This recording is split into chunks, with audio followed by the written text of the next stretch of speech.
ہم سب نے اسے دیکھ لیا تھا اور ڈرائیور نے اس کے نزدیک پہنچ کر جیسے ہی گاڑی روکی اور نیچے اتر کر دیکھا تو اس بوڑھی عورت کا دور دور تک کوئی پتہ نہ تھا۔ یوں لگتا تھا جیسے اسے زمین کھا گئی ہو یا آسمان نگل گیا ہو۔ ہم سب خوف سے منہ پھاڑے اور آنکھیں پھیلائے اس جگہ کو دیکھ رہے تھے جہاں کچھ دیر پہلے وہ بڑھیا موجود تھی۔ پھر میرے کہنے پر سب دوبارہ بس میں سوار ہوئے۔ رات دھیرے دھیرے گزر رہی تھی۔ ابھی ہمارا 4 گھنٹوں کا سفر مزید باقی تھا۔ رات کے 12:10 ہوئے ہوں گے۔ جیسے کوئی بہت وزنی چیز بس کے اوپر گری ہو۔ اندر بیٹھے ہمیں یوں محسوس ہوا جیسے کوئی ایٹم بم چھت پر گر گیا ہو۔ اس قدر تیز دھماکہ تھا کہ ڈرائیور نے گھبرا کر بریک دبا دی۔ گاڑی ایک بار پھر رک چکی تھی اور دوسرے لمحے میں اور ڈرائیور دونوں بس کے باہر نکل کر اوپر کی طرف دیکھنے لگے۔ ڈرائیور بس کے ساتھ لگی لوہے کی سیڑھی پر چڑھ کر اوپر کی جانب لپکا اور دوسرے لمحے تیزی سے پھسلتا ہوا نیچے گر پڑا۔ اس کے منہ سے خوف کے مارے آواز نہیں نکل رہی تھی۔ اس کی آنکھیں سیاہ کی بجائے سفید پتلیوں میں تبدیل ہو گئی تھیں۔ یوں لگتا تھا جیسے اس نے چھت پر کوئی انتہائی خوفناک شے دیکھ لی ہو۔ میں نیچے کھڑا اسے اوپر جاتا دیکھ کر خاموش کھڑا تھا کہ اچانک اسے اس طرح خود پر گرتے دیکھ کر گھبرا گیا اور پھر میں نے زندگی میں پہلی بار اتنی ہمت سے کام لیا کہ ایک ہٹے کٹے ڈرائیور کو خود اپنے ہاتھوں سے سنبھال کر اور کھینچ کر بس کے دروازے کے قریب لایا اور پھر آواز دے کر دوسرے لوگوں کو بھی بلایا جو اندر سہمے بیٹھے تھے۔ میرے بلانے پر چند نوجوان باہر آ کر میرے ساتھ ڈرائیور کو بس کے اندر لے گئے۔ پھر اسے ایک طرح 3 سیٹوں پر لٹا کر پانی وغیرہ اس کے منہ پہ ڈالا۔ کچھ لوگ اس کے ہاتھ پاؤں مسل رہے تھے اور تھوڑی محنت کے بعد اسے قدرے ہوش آیا۔ ہوش میں آنے کے بعد جو اس نے بتایا وہ سن کر سب کی چیخیں نکل گئی۔ اس کے کہنے کے مطابق اس نے چھت پر ایک بہت بڑا سیاہ رنگ کا بلّا دیکھا جس کے منہ میں تیز نوکیلے دانت اندھیرے میں بھی چمک رہے تھے اور اس کی آنکھوں میں جیسے خون اترا ہوا تھا۔ اس کی جسامت بکری کے قد کے برابر ضرور ہوگی۔ وہ چھت پر کھڑا اسی طرف دیکھ رہا تھا جس طرف سے میں اوپر چڑھا تھا۔ میرے تو وہم و گمان میں بھی نہ تھا مجھے ایسا بھیانک منظر دیکھنے کو ملے گا۔ میں جیسے ہی اوپر چڑھا اپنے چہرے کے سامنے اس کو متوجہ پا کر جیسے مجھے ہوش نہ رہا اور گھبراہٹ میں میرے ہاتھ سے سیڑھی چھوٹ گئی اور اب مجھے ہوش آیا۔ میں آپ سب کا بہت شکر گزار ہوں۔ ڈرائیور نے رک رک کر اور خوف کی کیفیت سے تمام واقعہ بتا دیا۔ کچھ دیر تک ڈرائیور کی حالت بہتر ہوئی تو انہوں نے دوبارہ اوپر جا کر دیکھنے کی بجائے بس کو تیزی سے آگے بڑھانے میں ہی عافیت سمجھی۔ ڈرائیور سیٹ پر بیٹھ چکا تھا اور بس اسٹارٹ کر کے آگے بڑھا دی، لیکن یہ کیا یوں محسوس ہو رہا تھا جیسے بس کے پیچھے کسی نے مضبوط رسے باندھ دیے ہوں۔ بس ٹس سے مس نہیں ہو رہی تھی اور صرف ایک چنگاڑ نکال کر ہی رک گئی۔ ڈرائیور نے بہت کوشش کی لیکن وہ ناکام رہا۔ نہیں کچھ نہیں سمجھ آ رہا تھا اور سب سے عجیب و غریب بات یہ تھی کہ اس بار بھی ہمیں آگے اور پیچھے دور دور تک کوئی گاڑی سڑک پر دکھائی نہیں دے رہی تھی اور سڑک پر ایک سنسنی پھیلی ہوئی تھی۔ دونوں طرف لگے درخت یوں محسوس ہو رہے تھے جیسے دیو منہ کھولے ہمیں نگلنے کے لیے تیار کھڑے ہوں۔ کچھ دیر گزری ہوگی کہ جیسے بس کے دروازے پر کسی نے بڑے زور سے ٹکر ماری ہو۔ یوں لگا جیسے کوئی بڑی طاقت سے بس کے دروازے کو توڑنے کی کوشش کر رہا ہو۔ دروازہ مضبوط ہونے کے ساتھ ساتھ لوہے کا تھا، اس کے ٹوٹنے کا تو سوال ہی پیدا نہ ہوتا تھا۔ لیکن اس وقت ہماری چیخیں نکل گئی جب کچھ لمحوں کے بعد بس کے پچھلے شیشے کے ٹوٹنے کی آواز سنائی دی۔ شیشے کی ساری کرچیاں ذروں میں تبدیل ہو کر اندر کی جانب گر چکی تھیں، جو کہ ان شیشوں میں گیس بھری ہوتی ہے، اس لیے ٹوٹنے کی صورت میں یہ انسانی جسم کو کوئی نقصان نہیں پہنچا سکتے۔ لیکن اس ٹوٹے ہوئے شیشے سے جو چیز اندر برآمد ہوئی اس کو دیکھ کر ہمارے ہوش اڑ گئے۔ یہ وہی خوفناک سیاہ بلّا تھا جو ڈرائیور کے کہنے کے مطابق بس کی چھت پر تھا، لیکن وہی منحوس بلّا دوبارہ ان کے سامنے موجود تھا۔ اس کو اندر دیکھ کر سب مسافر ڈرائیور کے نزدیک پہنچ گئے۔ بچوں کے چیخنے کی آوازوں کے ساتھ ساتھ عورتوں کے خوف سے چلانے کی آوازیں بھی شامل تھیں۔ خود بس میں موجود دیگر مرد حضرات بھی بڑے خوف سے اس کی جانب متوجہ تھے۔ بلّا آہستہ آہستہ غوراتا ان کی جانب بڑھنے لگا اور دوسرے لمحے اپنے سامنے موجود ایک 9 سال کے لڑکے کو دبوچ لیا اور دوسرے لمحے وہ اپنے تیز نوکیلے دانت اس کی گردن میں گاڑ چکا تھا۔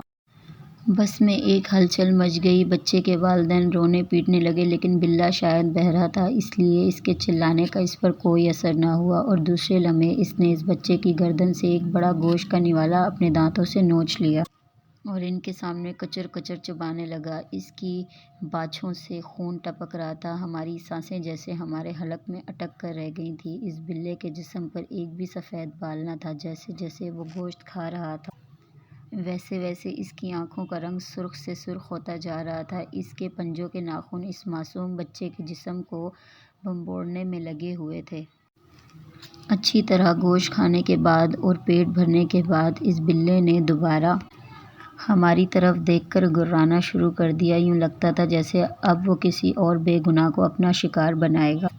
اس کے چلنے کا انداز یوں تھا جیسے کوئی ماڈل ریمپ پر کیٹ واک کر رہی ہو۔ حقیقت میں اس کا قد ایک عام درمیانے سائز کے بکرے کے برابر ہوگا، جیسے کہ اس وقت ڈرائیور نے بتایا تھا۔ بچے کا ادکھایا جسم بس کے اندر ہی پڑا ہوا تھا اور بلے کے منہ پر اس کے خون کے لوتھڑے چپکے ہوئے تھے۔ اس کی آنکھوں سے خون ٹپک رہا تھا۔ وہ بار بار اپنے نوکیلے پنجے بس کے فرش پر مار رہا تھا اور ہماری طرف گھورنے کے ساتھ ساتھ ہلکے ہلکے غرا رہا تھا۔ نہ جانے اب کون اس کا نشانہ بنتا کہ اچانک پیچھے سے آنے والی کسی کی تیز لائٹس بس کے ٹوٹے ہوئے شیشے کی وجہ سے بن جانے والے کھلے حصے سے اندر پڑی۔ لائٹس اتنی تیز تھی کہ ہماری بس کے اندر کا منظر پیچھے سے آنے والی گاڑی کے ڈرائیور نے بخوبی دیکھ لیا تھا۔ شاید اسی وجہ سے وہ گاڑی بالکل ہماری گاڑی کے پیچھے آن کر رک گئی اور اس سے پہلے کہ فاصلہ اور مزید کم ہوتا، بلّا اچانک پلٹا اور اچھل کر ٹوٹے ہوئے حصے سے باہر کود گیا۔ کافی دیر تک ہم سب حیرت سے بت بنے اسے غائب ہوتا دیکھتے رہے اور ہماری حالت تو یوں ہو گئی تھی جیسے کسی نے جادو کی چھڑی سے ہمیں چھو کر پتھر بنا دیا ہو۔ اور اس وقت ہمیں ہوش آیا جب پچھلی بس کے ڈرائیور نے ہماری بس کے دروازے کو زور زور سے بجانا شروع کر دیا۔ اس کے ساتھ ساتھ کچھ اور مسافر بھی بس سے اتر کر باہر کھڑے ہمارے باہر نکلنے کا انتظار کر رہے تھے۔ ہماری بس کے ڈرائیور نے جلدی سے دروازہ کھول دیا اور وہ سب اندر داخل ہو گئے، لیکن اندر کا منظر دیکھ کر ان سب پر لرزہ طاری ہو گیا۔ انہیں بس میں معصوم بچے کی ادکھائی لاش دکھائی دی۔ ہم نے تمام لوگوں کو نیچے اتارا اور میں نے جلدی سے موبائل پر فون کر کے اپنے دوست آصف کو تمام حقیقت بتا دی۔ ہماری بس کے ڈرائیور نے جلدی سے دروازہ کھول دیا اور وہ سب اندر داخل ہو گئے، لیکن اندر کا منظر دیکھ کر ان سب پر لرزہ طاری ہو گیا۔ ہم نے تمام لوگوں کو نیچے اتارا اور میں نے جلدی سے موبائل فون پر اپنے دوست آصف کو کال کر کے تمام حقیقت بتا دی۔ دوسری طرف تمام حالات سننے کے بعد آصف کی بھی حالت بہت خراب ہو گئی اور جس بچے کی لاش بس سے اتار کر نیچے رکھ دی گئی تھی، اس کے والدین کی بہت بری حالت ہو رہی تھی۔ ہمارے دلاسا دینے کے باوجود ان کی حالت نہیں سنبھل رہی تھی۔ پچھلی بس کے تمام مسافروں نے ہماری بہت مدد کی۔ سڑک کے کنارے کچھ درختوں کے نیچے کسی مہربان نے ایک نلکا لگا دیا تھا۔ ہمیں اس وقت پانی کی بہت ضرورت تھی۔ ہم نے وہاں سے پانی بھی پیا اور کچھ پانی لے کر بس کے اندر کا فرش اچھی طرح دھو دیا۔ رات کے 2 بج چکے تھے اور ہم سڑک کے درمیان کھڑے اپنی بے بسی کا تماشا دیکھ رہے تھے۔ موٹر وے پولیس بھی شاید کہیں پڑی سو رہی تھی جو ہماری مدد کے لیے آتی۔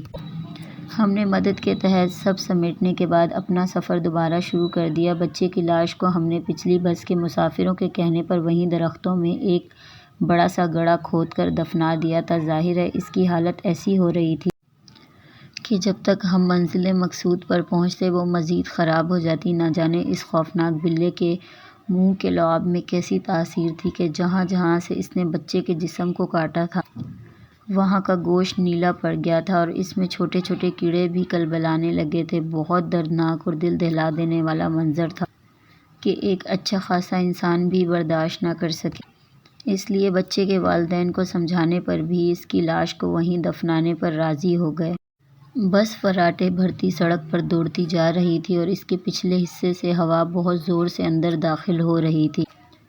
چاند دھیرے دھیرے اپنا سفر ختم کر رہا تھا۔ ستارے آسمان پر جھلمل کر رہے تھے۔ میرا دوست آصف واقعے کی اطلاع ملتے ہی گھر سے نکل پڑا تھا۔